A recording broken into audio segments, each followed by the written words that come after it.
Welcome, everyone, to another episode of Saving the World Together with Luke Macmichael and Martin Rezny.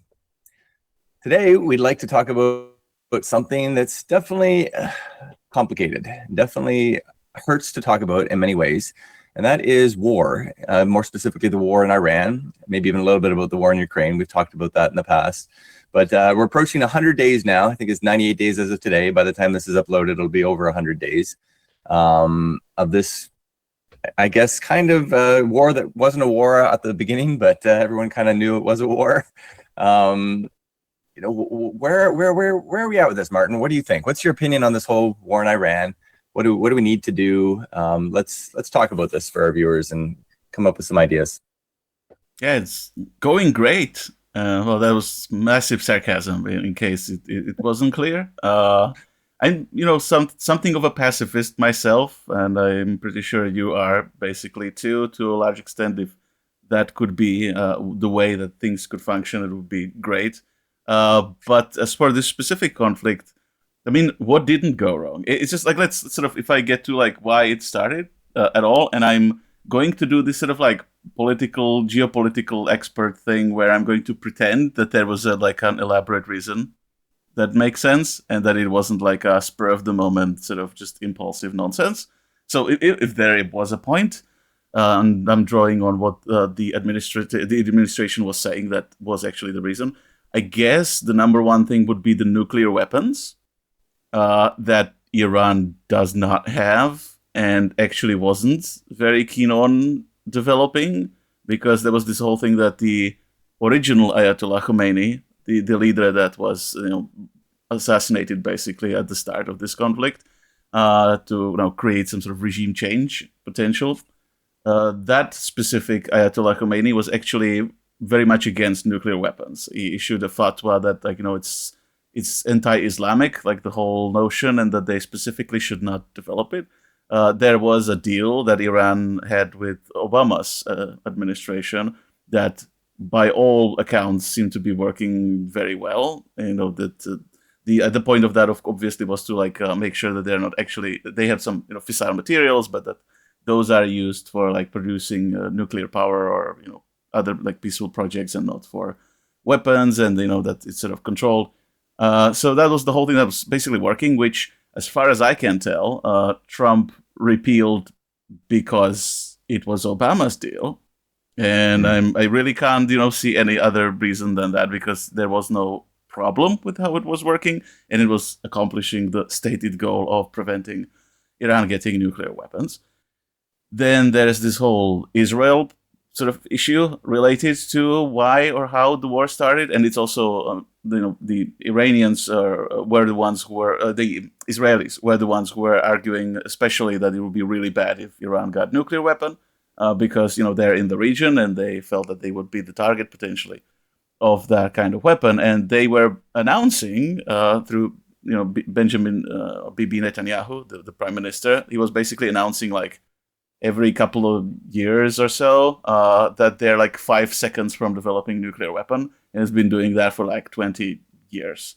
So yeah. it's obviously they have their partisan position that they just don't like Iran and maybe don't want it to function, and so that's the sort of best argument you can make to justify internationally the Iran being attacked.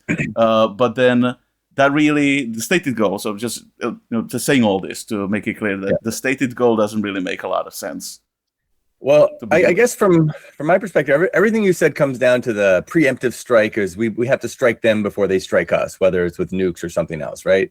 I guess that's kind of one of the age-old good reasons to go to war. If you know someone's going to kill you, because they're building up some ways to kill you, so you preemptively strike them first. But again, it's kind of weird, because how do you ever actually know that? How do you ever know someone's coming to kill you? And that's, I guess, one of the hardest things to know for sure. If they might threaten to kill you for hundreds of years and not actually kill you, because there's so much bluster and bluffing going on in international politics all the time. So how do you ever really know if some terrorist country or regime is really going to do anything to get you that would require you to get them first? And that's Well, I've personally never been a big fan of this whole rationale of like somebody's about to do war crimes, so I'll have to like be faster and do the war crimes myself first. Yes. It's I think it's sort of one of the things where in politics you feel like it's always justified to do absolutely everything you decide is in your interest, following some sort of like a game theory, like analysis of the situation. But Yeah. everywhere else in like normal human life, if you consider ethics, then it's completely fine. Like you are justified if you are attacked to defend yourself. Like normally in interpersonal sort of violence, where it's like the self-defense is as a justification for you using violence against somebody, but you can't like preemptively self-defend yourself. Preemptively self-defending yourself is attacking someone. Let's look through some early history, because I always come in mind, like Pearl Harbor is one of the most obvious examples where the Japan basically felt like the U.S. was cutting them off. They were cutting off their oil supply. They were basically saying, oh, if we don't do something to the U.S. to preemptively knock out their navy, then they're going to box us in and we'll be boxed in forever. We'll never be able to get access to all these things we need. So they launched their attack on Pearl Harbor. Obviously, it was a complete failure from their perspective. It woke the sleeping giant of the U.S., got the U.S. into the World War II in a way that was devastating to Japan, obviously, and led towards the two only nuclear detonations in the world ever in the history of mankind on actual populous cities. So it was, huge disaster. The whole preemptive strike plan, and I'm sure if you look at any preemptive strike, all the U.S. attacks on terrorist countries in the past, Afghanistan, Iraq, Kuwait, pretty much all of these attacks kind of led to outlandishly long wars. I guess Vietnam's another good example where we're trying to go and help or go and preemptively strike things. Yeah, that was the whole big game theory justification. Thanks for reminding me. Was the domino theory. That like if you let like too many countries, or I guess even one, become communist, then like it will make more of them become communist, and like then the end of the world. It's always this sort of like escalation logic where if one thing is allowed, that bad thing is allowed to happen, then like it's like, inevitably is going to turn everything into terrible outcomes. And I don't think that, like as you're describing, I don't think history like bore that out. I think it looks like if they didn't do those wars, then things would have been better. Most likely. And even the other big preemptive strike is the Blitzkrieg, I guess, of the Nazis. They had the huge preemptive strike too that looked like it was going to go well for them, I guess, but then they ran up against the size of Russia and all these other things. They can't conquer the whole world from that one little country, I guess. Well, just for the sake of clarity, though, I think there's like for the geopolitically speaking, there's a few distinctions I think that need to be made. If like the Blitzkrieg thing, I think that's not a preemptive strike, like because they're not expecting that somebody would have attacked them first. That's just first strike.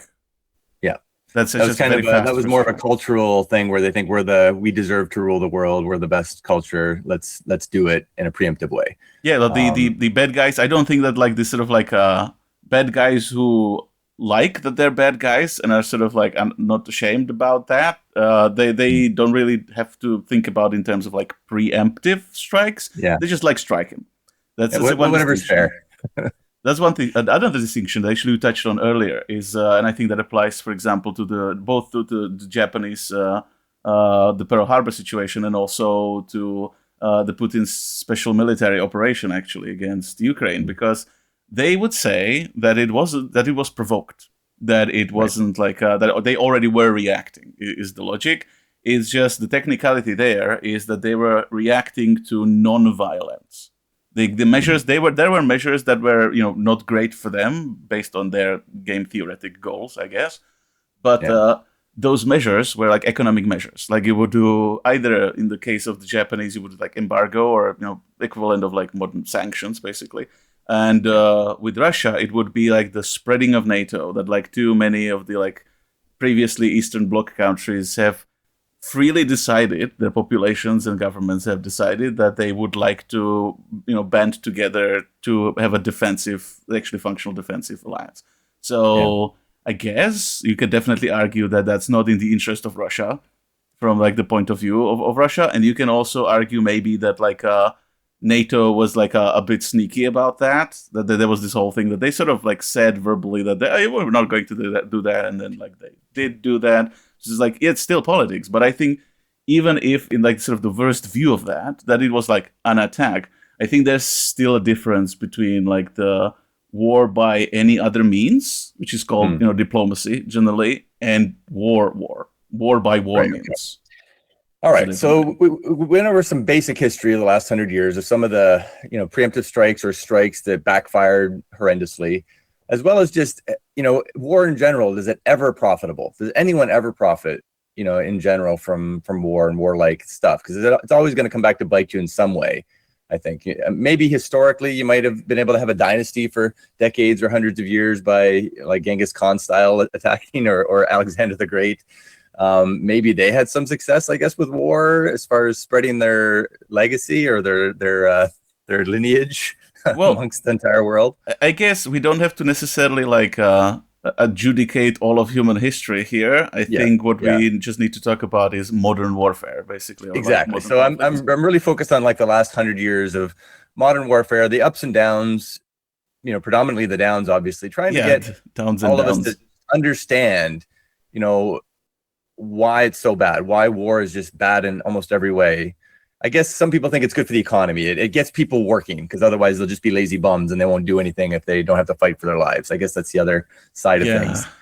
Well, let's look at how great modern conflicts like the one in Iran are. So let's feel like return to the example that we wanted to talk about. Here, at the 100-day mark, it looks like the only thing it accomplished is apart from like wasting a bunch of resources, wasting a lot of military like stockpiles basically of ammunition, apart from like depleting them so that actually makes the country vulnerable against somebody like attacking them. That's like one problem with this whole thing strategically. But economically, it's also an economic problem. But economically, you have the Strait of Hormuz, which was blocked because the only thing that happened is that Iran realized that they can basically control that strait. And they can be bombed a whole bunch, but that's not going to stop them from being able to control that strait. And that strait controls a significant percentage of the flows of actually wanted to say spice if I'm doing of oil.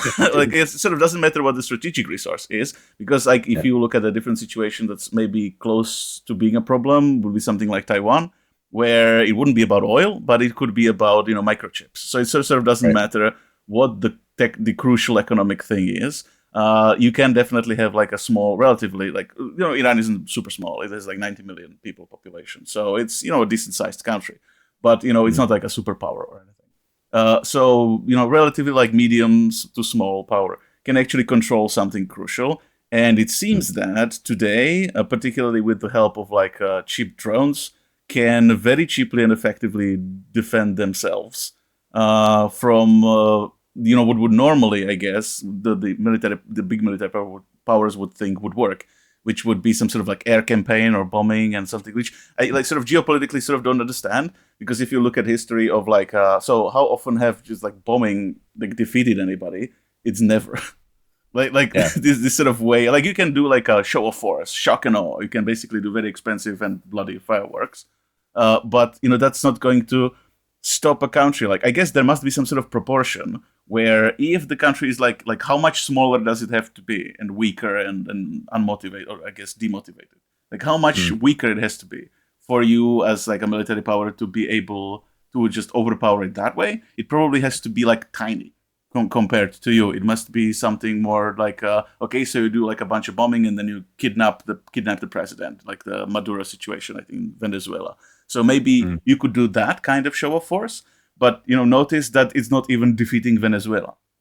That's just you can do an operation. You could do a special military operation. It's just a thing where if you have something like the war in Ukraine now or in Iran, it sort of doesn't matter who is it, which is the big power it is attacking, which smaller country determined to defend themselves. It seems that it's just, if you actually want a military victory, it's going to be more than just an operation, and it's not going to be something that you can do with just a bunch of bombing. You have to actually have boots on the ground, and today what that sort of results in seems like it's just like a bunch of drone footage. Like you have that like haunting footage of the drones, just like hunting the people that you sent there. So you can't even have like large groups of people anywhere. So yeah, the huge advantage of these drones we've seen in Ukraine just in the last year or two really is that because they're short range, you can do them locally wherever you need them to defend. They're not as good at attacking, obviously, because they'd have to go a lot further. But it's just so effective to just build $100, $1,000 mini drones that can, travel a couple of kilometers and blow up a front line. If you send thousands of them. So it's just much cheaper. They can also knock these huge $1 million missiles out of the sky for much cheaper than sending the ballistic missiles or the bigger missiles long distance. If you think about the economic balance then in a war, then like in a war, like every country, and doesn't matter how big you are, you have some sort of threshold of pain that you're willing to tolerate, basically the amount of resources you're willing to expend. And you can sort of calculate it in terms of money, but it can be more like specific than money. Obviously, it would be human lives, which is a very special kind of resource that maybe you shouldn't be thinking about as just a resource to begin with, because without people, you literally have no country. So that's one thing. Another that Russia is probably going to find out. Another thing is that you have to calculate if it's something like oil, like basically energy. I think in the future wars with the drones, I think it's going to be a lot about energy. And what you're going to find out is just like it's always like super cheap to like destroy these big infrastructures with drones. It's like it's so cheap that like the small country can afford destroying so much economic value very quickly for the big power, that it's actually a pretty good chance that if the smaller country just keeps resisting, as we've seen in all of these conflicts, like in Vietnam or in Afghanistan, that like resistance very much isn't futile, to quote Star Trek. Then if you just keep holding on and keep resisting and keep like destroying these like infrastructures, then like basically going for the jugular. Like if you think about it, the energy flows as basically arteries, for example. So if you just like, and it could be, if you were really desperate, it could be even like nuclear power plants are like targets that you can also destroy or disable if you decide that it's worth the environmental effects in such a conflict. But that's just like another part of the energy equation. Basically anything, or power grids, or the pipelines. Like it's like a whole bunch of different infrastructural things that are definitely a lot more expensive to construct or maintain or repair than they are to destroy with drones. So it's sucks that like you have all this destruction going on. But I think sort of the silver lining here seems to be that like economically, it seems that like that the war in the future might just not be worth it.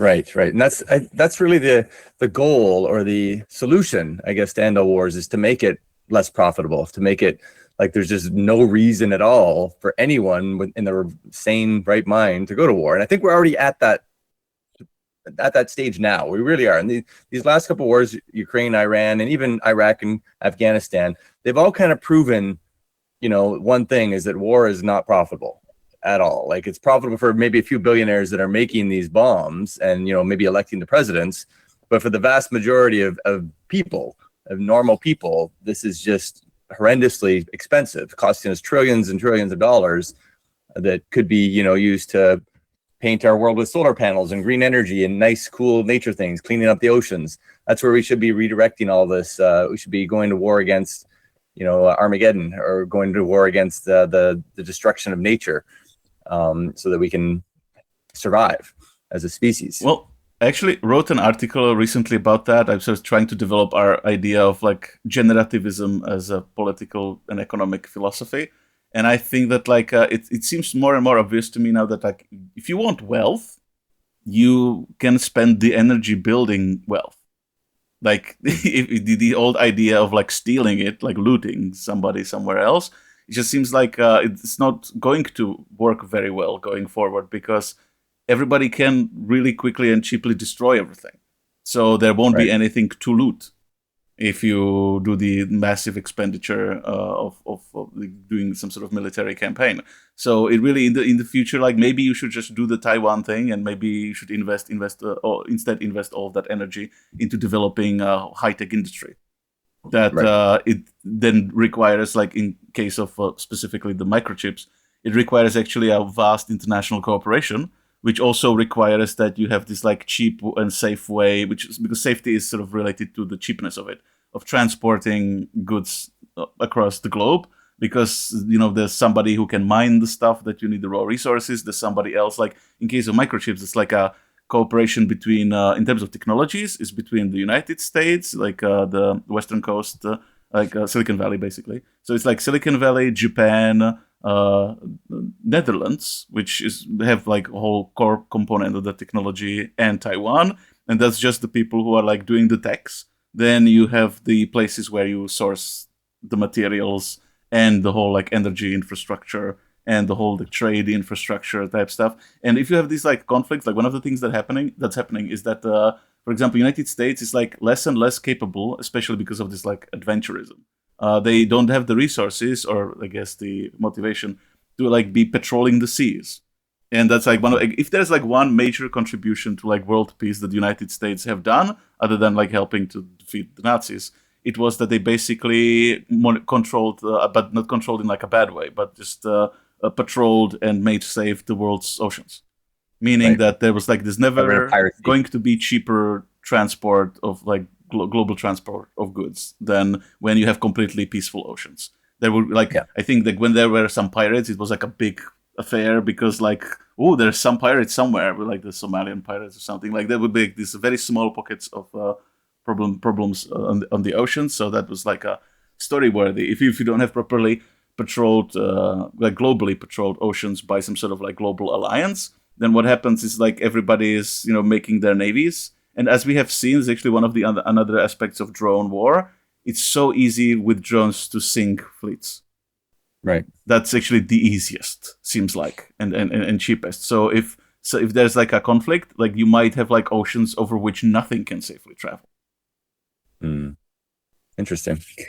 Okay, so we've gone through a lot in a short time. What really we're going to focus on is the solutions to these things. So we've kind of talked about how the first solution is really about educating ourselves and our leaders on why war is useless and expensive and not profitable and has no real good purpose or use. The secondary solution is to really have some kind of better international politics or international law that all the powers that be adhere to. And the United Nations, that was their goal, really, I guess, after World War II, almost 80 years ago now. Actually, more than 80, 81 years ago now. Is it that long? Holy cow. Yeah, 81 years. They basically brought in the United Nations to abolish essentially all world war and create a forum where all the different countries can bring their disputes or bring their complaints and kind of negotiate resolutions for them. So that happened to some extent, and it has been happening on some level through these last 81 years. But I think we need to expand it, and we definitely need, particularly the 5 biggest powers that be: Russia, US, China, and who's the other one? England and France. Are they the 5? Well, I think the other ones are now speculative. I think you can maybe count on India more. It's more on the up. For the Security Council, but they all had the veto power, right, for anything. So Russia was able to veto any kind of debate against them. Yeah, well, I think that whole system is dead now. I don't think it's like even worth thinking about too much, because like basically now nobody cares about exactly. That. So the point is that we need a new UN or fresh UN post-Iran, post-Ukraine that's going to prevent all future Irans and Ukraine type wars on a new level. We need to bring the Middle East into it on some level. We need to get them all at the UN, negotiating in a way that they're relatively happy to negotiate with words rather than bombs, and find ways to look, you're forgetting one thing. Like, as I think Trump explained it, like they had to end that whole thing because that whole world order that was set up by the Americans was like really unfair to the Americans. They're the ones that have been running it for 81 years, and it's unfair to them. But either way, it's got to be. We do need a new deal, a world new deal of some kind. That's, I don't know if you need a brand new UN or a reformed UN of some kind. We've talked about this in the past a bit before. I think Nella's essay, was on our website, talked a lot about reforming the UN and getting rid of that veto power. You know what? Marketing wise, you can call it brand new deal. Brand new deal. That's good. I like that.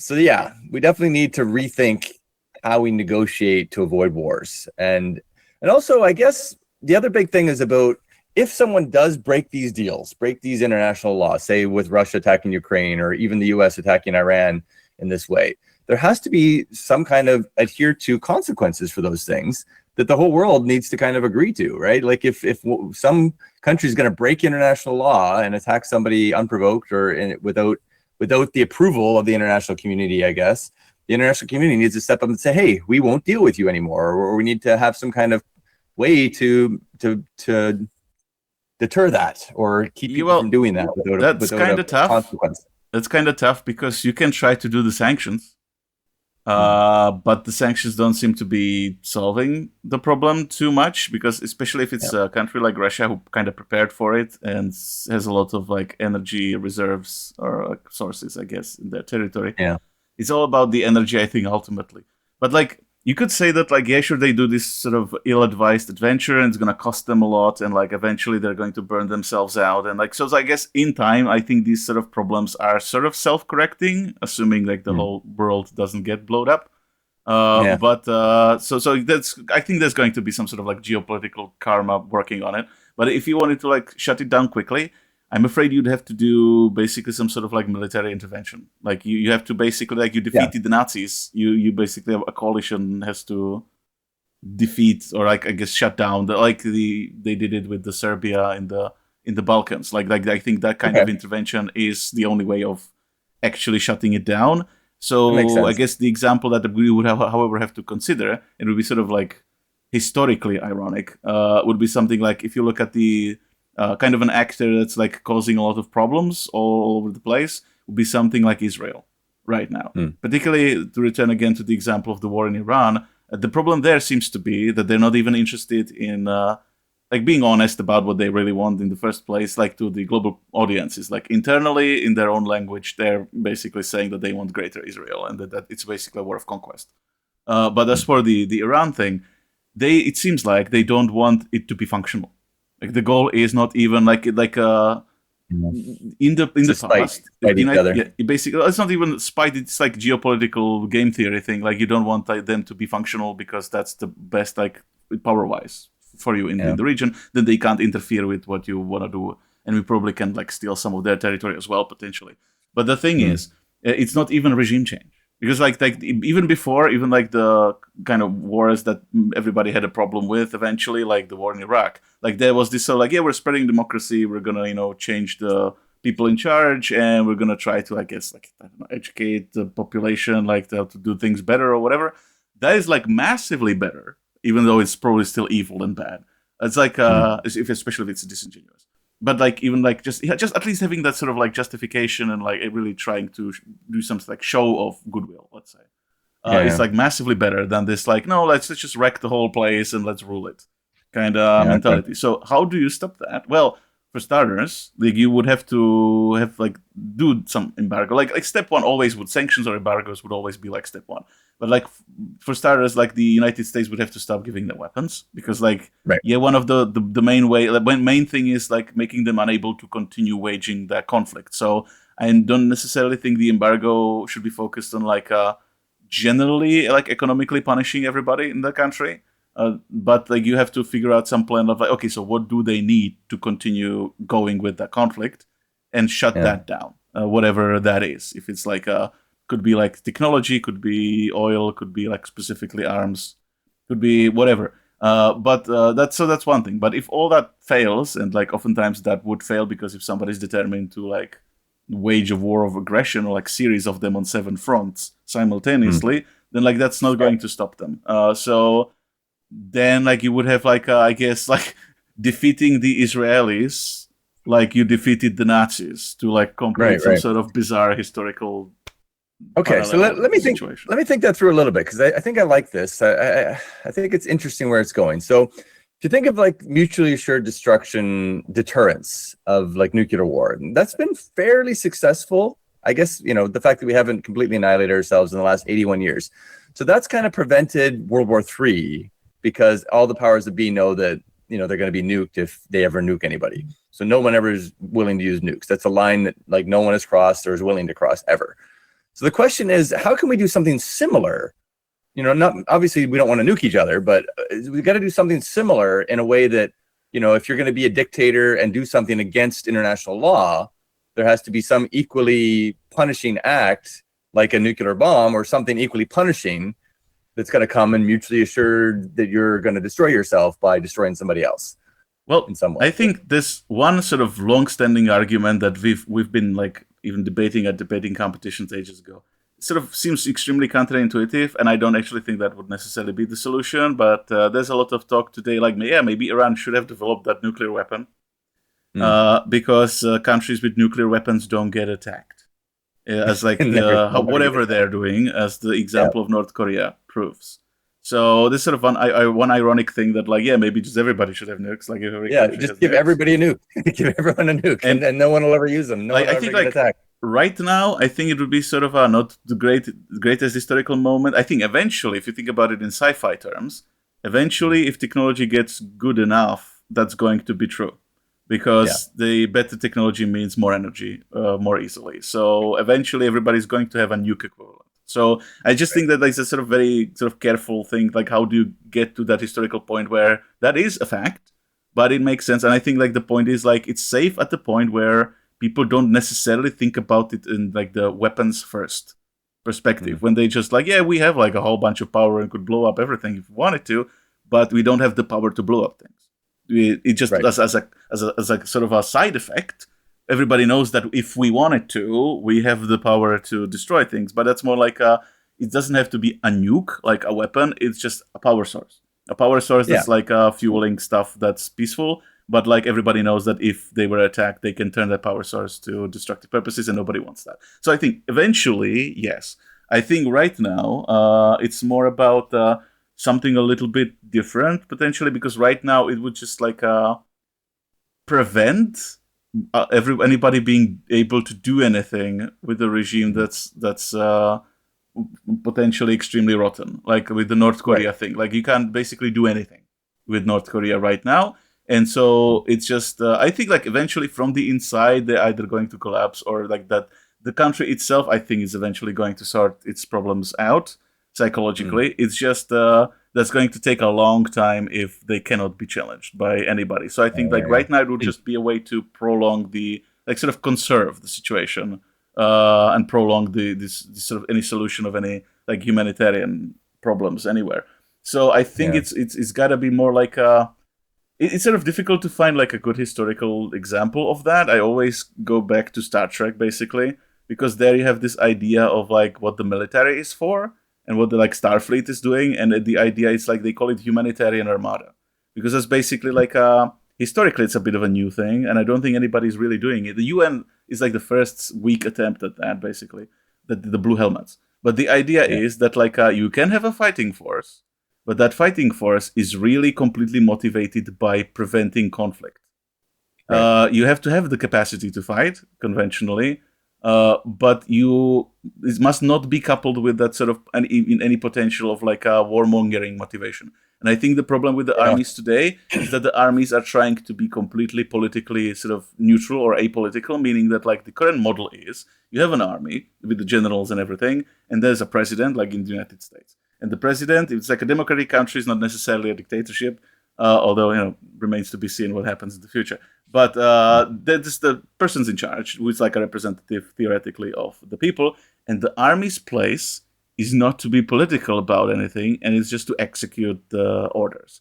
I think that's the sort of banality of evil nonsense that leads to Nazis doing what they did. Because most people don't actively want to do bad things. I think the army kinda has to be political, in that like the army has to be like able to say like, no, you want to do war crimes? How about we don't do them?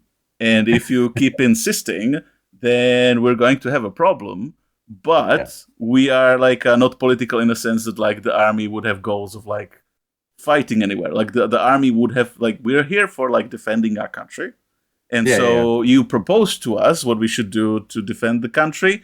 And if it sounds like remotely reasonable, then we're going to do it. But if it's not going to sound reasonable, then we can like legally say no. I think that must be the new normal.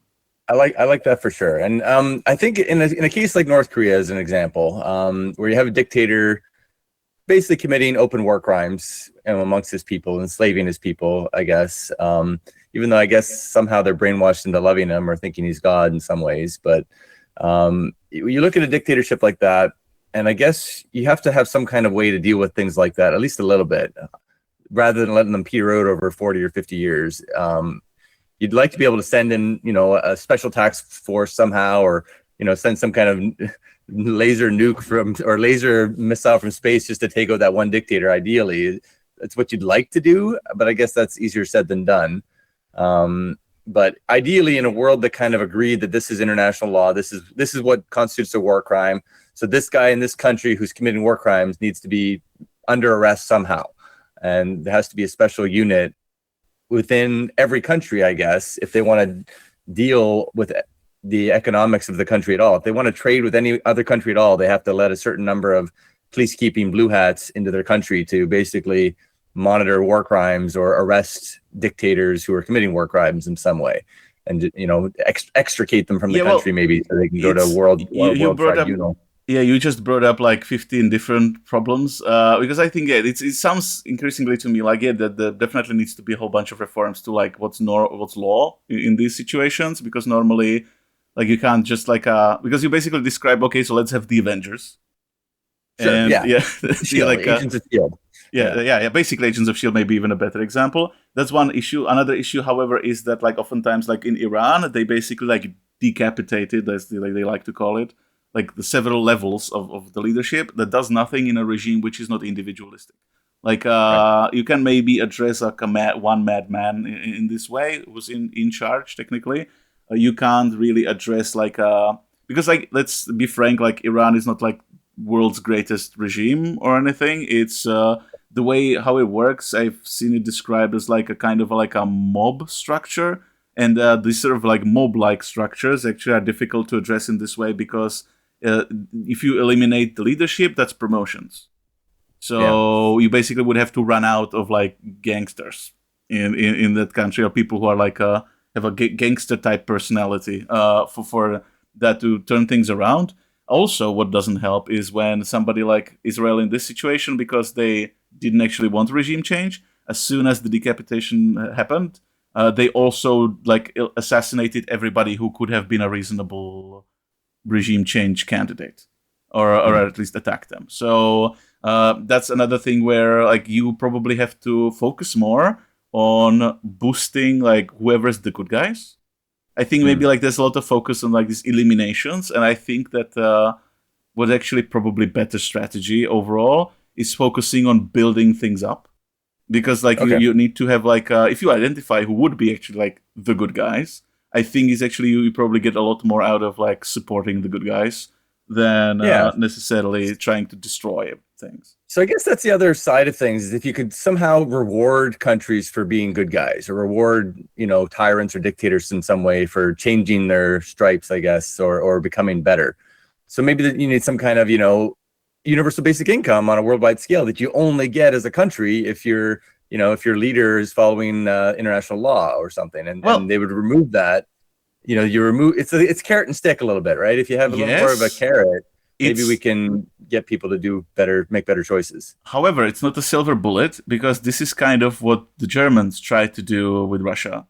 They tried to basically, again, like if you want to describe it in like the most negative terms possible, like bribe them or basically make it. You try to make this sort of argument that like everybody could be a lot more wealthy and like have stuff and everything could be going great if we focus on this trade thing, and which could like include the heaps of corruption actually. Like there's, I think like the appeal to bad people in that would be that like there's like a lot more wealth going around, and so if we're not like too mean to anybody, then like you can basically have corruption galore, kind of.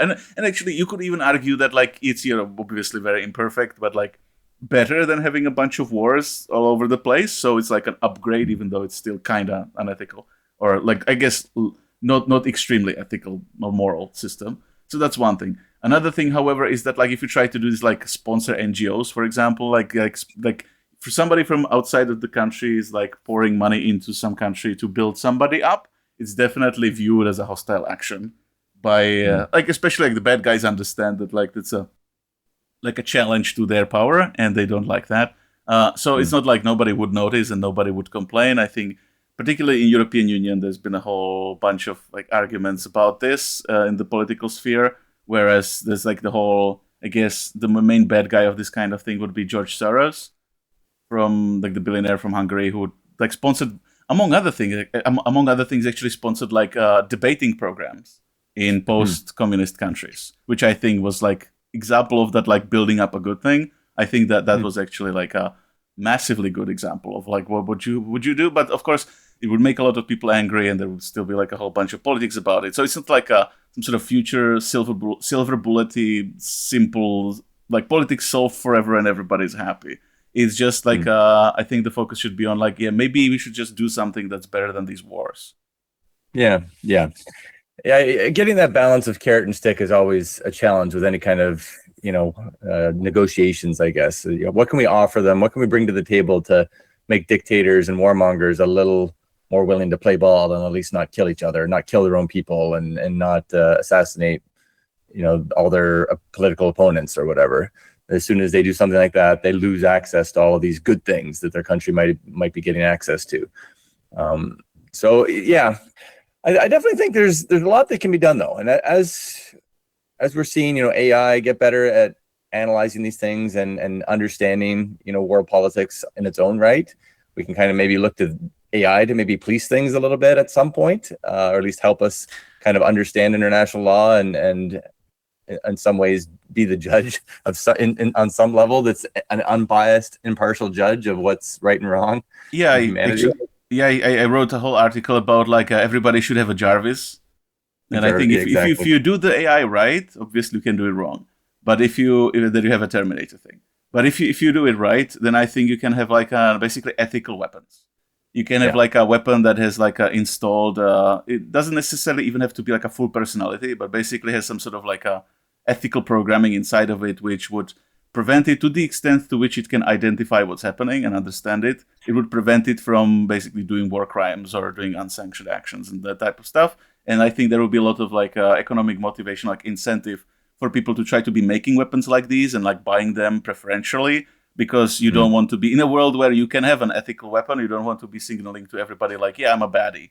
I don't care. Like, yeah, war crimes, yes, please. Like maybe like the legitimate actors. And it could be like a whole thing, because I think overall, if there's like one lesson to take from all of this, I think the drones might actually have been a good development in that if you really work on them being defensive technology, which could include some sort of ethical Jarvis-like software in them that would be able to properly target, pick targets and pick like the least aggressive option that achieves the target, stuff like that. Then you can have like a massive shift toward like strengthening the defender, and defenders already have necessarily an advantage. It's always like easier to be a defender. It's always more costly to be an attacker. It's just in the near future it could be massively out of balance toward defense. And I think ultimately that's the thing that's going to shift everything, because it shifts the economic incentives of warfare. I like that. Okay, so making defense cheaper, making attacking more expensive in every way possible, and trying to do it in a fair, legal way, revamping all the international laws and getting some kind of brand new deal long term. And then obviously having the Jarvis AI part to make sure that it at least keeps us honest on some level, so that it doesn't get tarnished by one man's ideals or one man's corruption. Yeah, it would at least tell you like this operation is a bad idea. Yeah, it can at least, and it can tell the whole world at the same time. It can be kind of open source, right? So that's kind of your shield. Your shield is your Ultron or whatever, a good Ultron that kind of polices the world in some way. And or Vision. Yeah, it's Vision. So Vision basically is your guy that goes around and removes dictators if they cross a line. And it'll tell them, it'll give them lots of warnings. Hey, you're crossing a line. You're killing your own people. Vision's going to come and get you. Or these AI drones are going to come get you. I wouldn't necessarily phrase it like that. You kind of make it sound kind of scary. But like if it's like an international law enforcement, then if you think about it as like a cop, basically, then yeah. RoboCop's going to come and get you. Again, don't say the words "come and get you." That I don't think that. Sure. It's great. No, you're right. We have to be careful. It's a short line between that and Terminator for sure, and it can definitely be. No, it's actually massive divide, I would argue, because it's all about the ethical architecture, fundamentally about the AI. It's actually like this: the Ultron and Vision actually show that split pretty well. In that, like, there's something core to the architecture of the AI that just makes it ethical or makes it not care about ethics. And the one that you need is the one that, at its core, cannot not care about. It essentially must care about ethics. Is what the kind of architecture that you need, or otherwise you get like an Ultron or Terminator, like at the best an agent of chaos. Yeah, I like it a lot. So we're basically building a altruistic world leader that's I almost like Jesus Christ or God or something on a in a definable way that's definably better. That's again problematic way of putting it, but also just like to be completely like frank, how it would work. You would have to like legislate internationally the ethics. So I'm pretty sure there would be like a Jesus ethics lobby that would be part of deciding what the ethics are. And I think just the end result would be more like a, what's it called, perennial philosophy, that you would take like the things that all the religions agree on. Like basically all the religions and atheistic humanists agree on, like as in terms of ethics, and that would be the core of the ethics of that thing. Yeah. I like the golden rule as a good core. Doing something to others like, as you'd have them doing to you. Something like that, and then build on that. And how to define who would oppose like this core things like golden rule, like Satanists, like this like there are some core stuff, I think. That you could. I like that a lot. There's definitely and we have potential for all these things coming in the next couple of years with AI advancements and drone advancements. It's the light. There's light at the end of the tunnel. I think if we do this right and we spread the word right and we kind of encourage each other to do these things the right way and kind of teach our leaders and unelect our leaders in some way or dethrone our leaders that are going to not do things the right way. And just understand, the tradition is defenestrate, which means throw out a window. Throw out the window? That's a historical tradition from the medieval times, defenestration. Okay. Just throwing it out there. But to like defend it a little bit, in like the Czech lands, the Czech kingdom, when that was done, like there would be like a wagon of manure under the window into which the politician would safely fall. And then just scatter. I like it. All right. Well, thanks so much, Martin. It's been fun to kind of just talk it through a little bit. I'm definitely more, I guess, positive and optimistic, even just having this little 40-minute chat with you here. I think I'm much happier than I was even 40 minutes ago as far as our long-term prospects for ending war or at least getting some level of world peace better than we've ever done before if we can do these things right and continue to head off in a better direction moving forward. So that's good.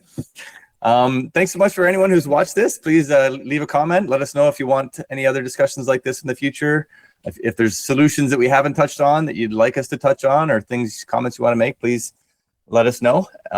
We're just having a lot of fun with this Saving the World Together ideas. Saving the World from Bad Ideas is another interesting podcast. It's very similar to ours. If you haven't checked that out, we had them on in our last podcast, or some of the people from We Planet. So that's another interesting one, saving the bad idea being war in this case. So we're happy to kind of continue to build on all those kinds of things and just come up with better ideas on how to build a better world together. So thanks so much for joining us. Any final comments or thoughts you want to toss out there, Martin? I would just leave all the world leaders to ponder the age-old philosophical question, war, what is it good for? Perfect. Thanks so much for joining us, everybody. And let's work together to save the world together from all these things.